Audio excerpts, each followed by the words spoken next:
La carretera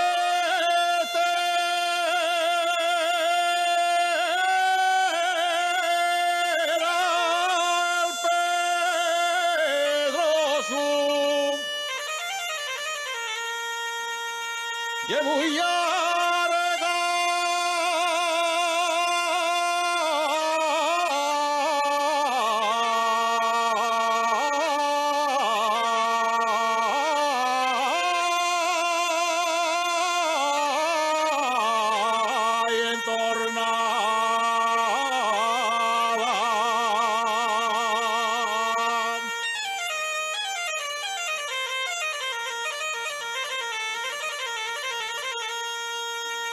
y es muy larga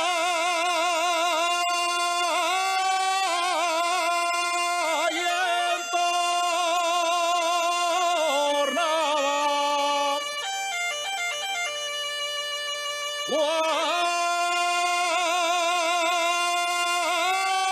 Cuando llegó la salida, no me acuerdo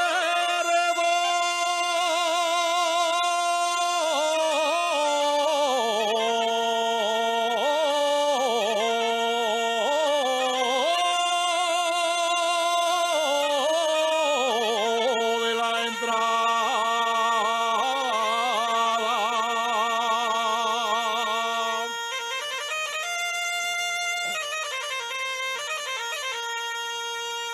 de Villaviciosa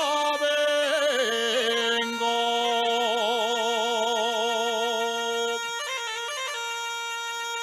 de Villaviciosa vengo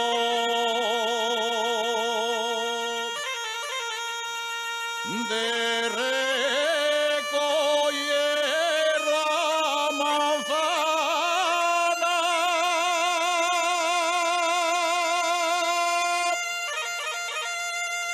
para